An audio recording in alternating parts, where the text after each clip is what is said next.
რა გინდა რამე მითხარი?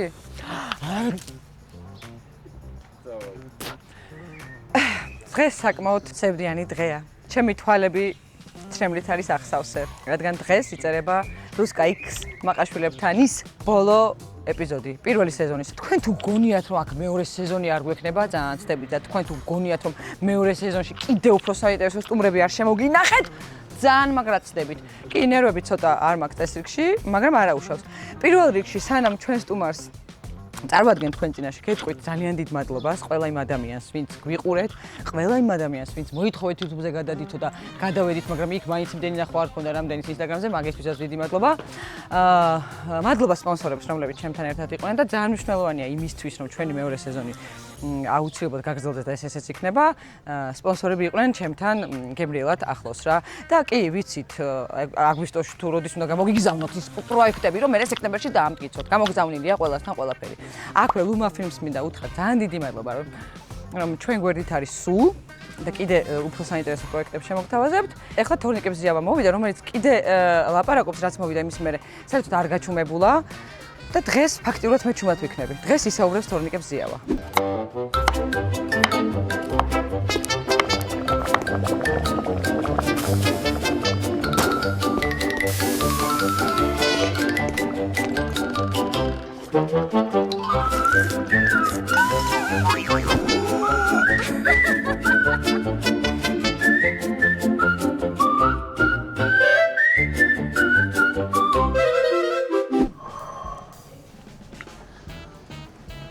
ანუ აღმოჩნდა რომ ძალიან კარგად შემიძლია უდი დავასხა. ძალიან გემრიელია. ეხლა კიდე კოქტეილი უნდა გამიგეთოს ლადომ. და სანამ ლადო კოქტეილს აკეთებს მე პირჩავით გვარუნებ ტატით. თან გვარუნება დღეს რას მიკეთებ? დღეს ვიკეთებ ძალიან ტკბილ და გემრიელ კოქტეილს. გამიკეთე. რა ქვია მაგ კოქტეილს? 200 კოქტეილი. 200 კოქტეილი, მე დაიწყე. თეთრი რომი, ბუნებრივად ერთ-ერთი ყველაზე ტკბილი ალკოჰოლია. აჰა. ცოტა ლიმონის ფრეში, საზამთროს სიროფი. აი რა შეეხება ალკოჰოლს? გარდა იმისა, რომ ჩემი სპონსორია, პლუს არის ქართული კრაფტ ლუდი და არის ძალიან გემრიელი.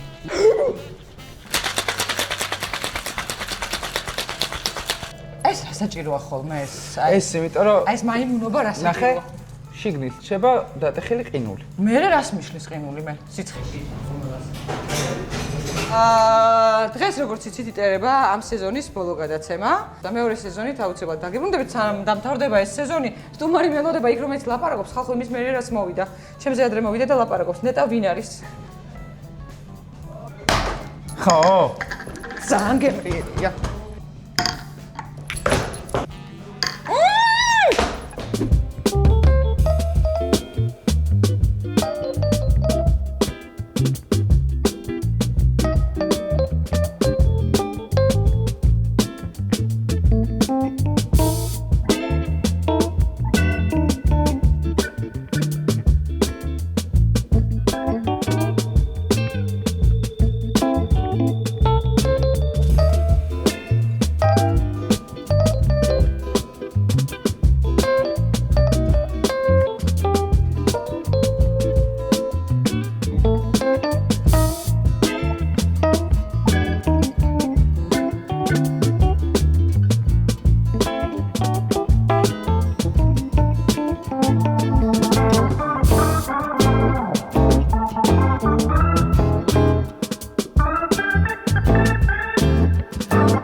თორნიკებს ზიავა. ჩემი მეგობარი.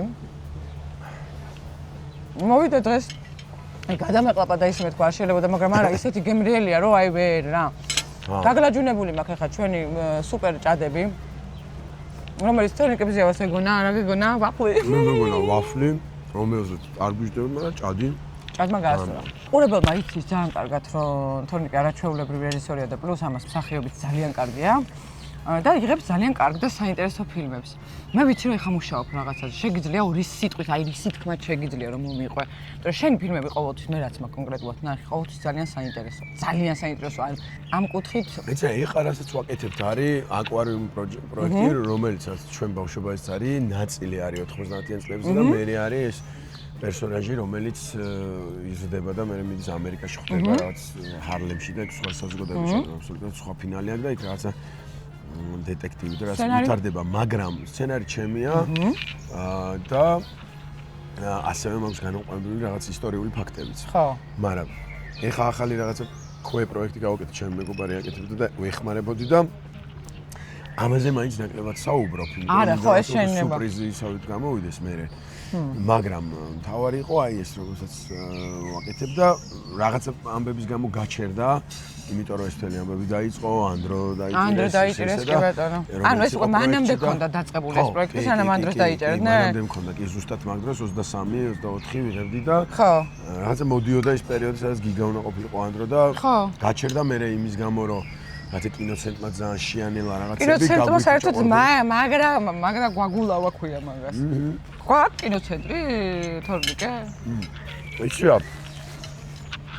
მე მგონი გვაქვს, მაგრამ პატრონი არ ყავს? ნუ აი ითვლება რომ არის, მაგრამ ვართ ადამიანები, რომლებიც ბევრი ბოიკოტია, მე ოფიციალურად არ ვარ, მაგრამ ითვლება რომ მაინც ხარ, იმიტომ რომ სანამ მე პირადად სანამ ჩემ პროექტს ისე არ დამამთავრებინებენ, რაც ევალებად ჰონდა ადრე სანამ და ეგ პროექტი დაუსრულა. ეს პროექტი არის ხო, რომელშიც ანდრეაც უნდა ყოფილიყო და იცი რა მე რა თქმა უნდა მე იმის გვერდში ვარ, ვინც აპროტესტებს იმას ყველაფერს რაც ხდება. კი ბატონო. გამოსავალი რა არის? აი მართლა მაინტერესებს, აი კინო, ქართული კინო. ეხლა არის აკვაოთ, ანუ შენ როგორ იტყვი? ანუ კინოცენტრის კუთხით რომ მივუდგეთ რა.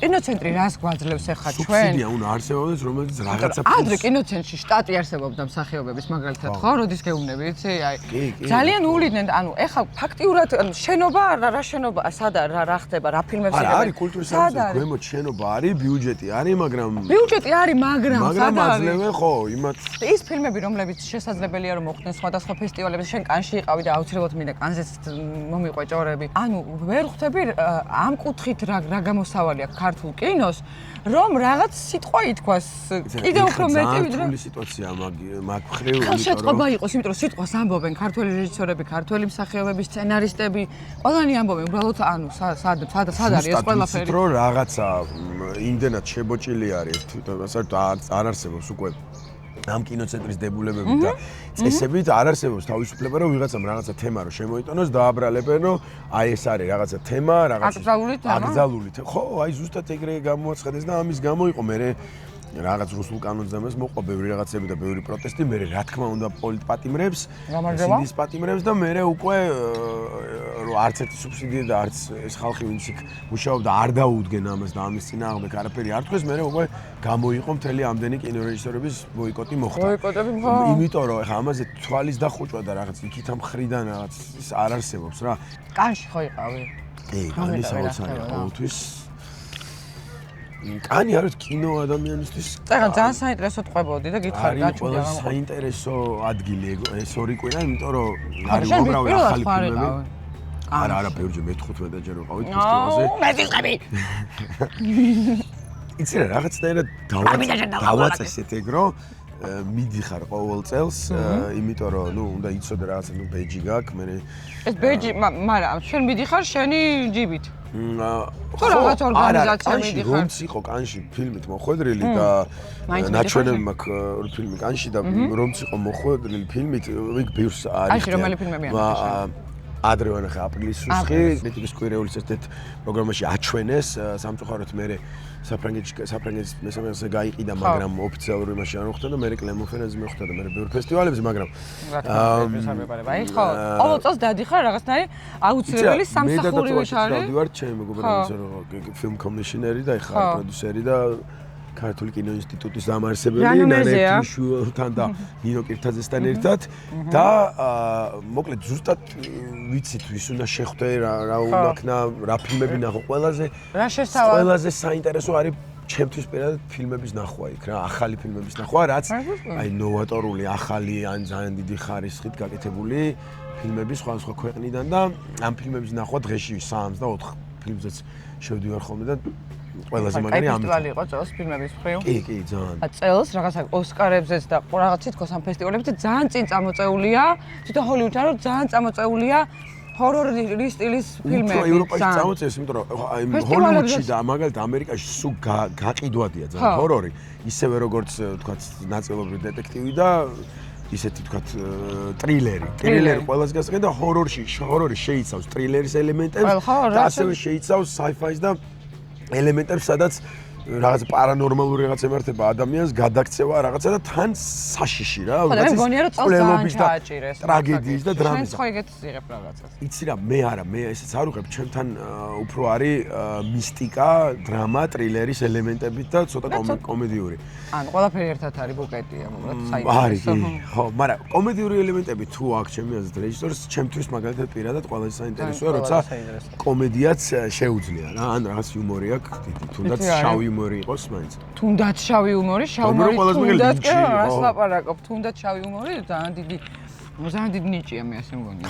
იუმორი ხო ძალიან დიდი ნიჭია და შავი. მით უმეტეს შავი. განსხვავება მაინტერესებს აი ამ ფესტივალებს შორის, იმიტომ რომ შენ ძალიან ბევრ ფესტივალებზე მოხვედრილ ხარ შენი ფილმებით, დიხარ მანიაკებით ამ ყველაფერს უყურებ. აი ჰოლივუდის ინდუსტრია, კინო. ამერიკული კინო და ევროპული კინო. აი მაინტერესებს შენი საიტკენ იხრებ. ეხლა აი დღევანდელი თორნიკე საიტი იხრება ევროპული კინოსკენ თუ ვერ იტყვი ძალიან აირია ეხლა რო გეთქვა 50-60 შენ თვლი რომ აირია? ნაწილობრივ კი, იმიტომ რომ ამერიკული კინოს მეინსტრიმის აი ეს ტრილერული და ზუსტად აგებული სიუჟეტის დასაწყის განვითარება ფინალის და აი ამ კლასიკური ჩარჩოების რაღაცა ევროპაშიც გადმოვიდა და გააჩნია ოდიარის სხვადასხვა რეჟისორის ფილმებია, რომელიც გავს ამერიკულ სტრუქტურას რა, მაგრამ ამერიკელი საავტორო კინოს რეჟისორები პოლ ტომას ანდერსონი, ტარანტინო ვიღაცები ეგენი ყველას პირჩო ძალიან მაგარია, იმიტომ რომ ძალიან დიდი ხარისხი არის, დინამიკა და თან გასული ფილმებია, მაგრამ ორივე მიყვარს რა, ვერ ვიტყვე კინო, ვისაც ძალიან უყვარს, არ შეიძლება რომ ერთი განხრით რაღაც უყვარდეს. აზიური კინო მიყვარს ძალიან, მიყვარს Yashuzuru Odzut's ძველი, ანუ კორეული კინო მიყვარს და მიყვარს ევროპული კინოც. ის მოდა რომ ცდილობენ რომ დაბალ ბიუჯეტიანი ფილმები აი სპეციალურად დაბალ ბიუჯეტიანი ფილმები გადაიღონ მოხდენ ოსკარებზე იმერზე და ითხოვენ. საშინაოთა ფილმზე თუ ლაპარაკობდი და იმაზე Blair Witch Project-ს გამოსცემდა, რომელიც ყველაზე მაგრა შემაშინა არის და საშინაოთა ფილმების ისე არ მეშინია, მაგრამ Blair Witch-ის ძალიან შემეშინა, იმიტომ რომ იყო არაფრით გაკეთებული, რომ 4 მეგობარი წავიდა ტყეში, დაიკარგინა, არავის არ უნახავს და $2,000 დაჭდა, მე 20,000, მე კიდე დაახარჯეს მილიონი და მე 250-260 მილიონი და ამოიღო 300-მდე უკვე, მეგონი მეტი. ყველაზე დიდი ის იყო რა, ესეთი არაფრისგან. ანუ რა სასპენსს შეთავაზებ მაყურებელს და რა სიახლეს მაგაზე არის რა. და ეგ პერიოდი 2000-იანის დაწყებული Lord of the Rings-ი, Matrix-ა, Star Wars-ი მესამე. ყველაზე ეს პერიოდი იყო რა, ნოვატორული რაღაცა. ნოვატორული, კი ბატონო. და ამიტომ ეგეთი საშინელება ძალიან მიყვარს რა. ხალუდი ტაატიც მივაყოლოთ. იცი ჩაისუნთქე თორნიკე, რამდენს ლაპარაკობ. ამოვისუნთქე შენ ჩაისუნთქე. შენ ჩაისუნთქე, მე ამოვისუნთქავ. ორი, ესე იგი ერთმანეთს, ესე იგი ანუ მე რომ მაჩუმებს ბზიალა ხტებით ხო? ორი მოთხოვდა შორის თავისიდაც მაჩუმებს. ანუ მიყოვეთ ჩემი გამჩუმებლები. რა მიყვარხართ ორივე გაგიმარჯვეთ. აი, ჯილდოები. რამდენად მნიშვნელოვანია შენთვის ჯილდოები? ყველა რეჟისორს უნდა და სადღაც ყოველთვის უნდა და რა თქმა უნდა, ბევრი რამე აწყობილი ამაზე. იმიტომ რომ და არ მithქვამს ეგ, რა თქმა უნდა, ყველას უნდა და არსებობს რაღაც ჯილდოები, რომელიც შინაგანად ყველა შეიძლება რეჟისორს უნდა, რა თქმა უნდა, ზოგი არსებობს რეჟისორი, რომელსაც მართლა საერთოდ არ აინტერესებს. მიყვედეთ მაგის და თუ აიღებს, არ ვიცი ხა. შეიძლება ახალგაზრდა აკიკაურის მაქვს, რომ შეკითხე და ისე ეთქვა, რომ არც აინტერესებს ვიღაცას მართლა არა, მაგრამ ეგ არის მაინც ისეთი რაღაც დაფასება, ისეთი ფესტივალების და სიახლეების მაინც, როდესაც რაღაცა ნაწილი ხალხის, რომელსაც კარგად ესმის კინო, აღიარებს შენამუშევარს და ამითი მერე მომავალს იხდი უფრო რაღაცნაირ ზიანს, უფრო შეგიძლია რაღაცა იშოო და ასე შემდეგ. მე მგონია რომ ჯილდოები პერსპექტივაში არის ძალიან მაგარი. ოღონ ის რომ ჯილდო ადამიანმა აიღოს და მერე გაგიჟდეს და აი მე ჯილდო არა, იმიტომ რომ მე მაგ ჯილდო არსებობს კანის ფესტივალზე დაჯილდოებული ადამიანები, რომლებიც საერთოდ არ იმსახურებდნენ და არსებობს აი საერთოდ ორი ისიც ქონიათ რტო. აი მაგაზე ნერვები არსებობს არ ადამიანები, გიშლება? აუჯი ბრესონი და არტოს და ვიღაცები ძალიან მაგარია, იგივე ის რა ქვია, სასწავლი რეჟისორები, ვისაც არ აქვს აღებული და აბსოლუტურად არ ნიშნავს ამას, რომ თქვა ის მას ჯობია. თლიანი შემოქმედებით ყოველთვის ფასდება ხელოვანი და რეჟისორი და ყველა. რაც თლიანად გაკეთებულია. შენი ქალი მსახიობი მუზავინ არის? აი გეყოლება ხა არ არსებობს.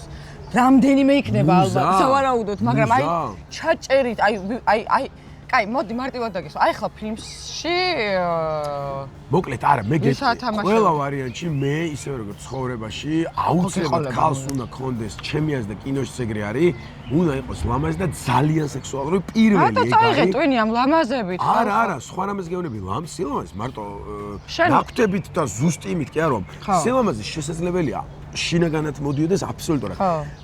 მოძრაობით, ეშხით, ანუ ლაპარაკის სტილით, ყველაფერს იძახი. არა, რა თქმა უნდა.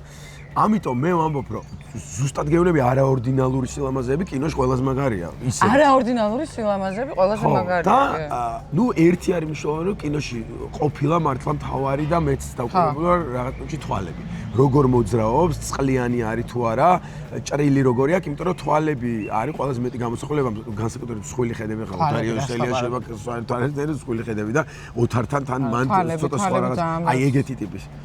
მაგრამ ხო რა. და ეხლა ვიცი რომ იღებ ფილმს. ხო. რომელიც ძალიან მალე რაღაცის და გამო არის გაჩერებული.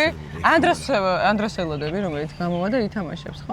ამ შემთხვევაში ამ მომენტში ის ხო, მე მაგიდან გამომდინარე რაც თქვით რომ გავჩერდით კინოცენტრზე, იყო ის რომ გაჩერდა და მე ფული შოვა ამ დროს საქართველოსთან უცხოეთში ცოტა რთულია, იმიტომ რომ იქ პოლიტიკური რაღაცები არჩევა, ეს ხა ის და რაღაც აქტუალური რაღაცები და ამიტომ კოვიდს მერე ძალიან მოუჭირეს.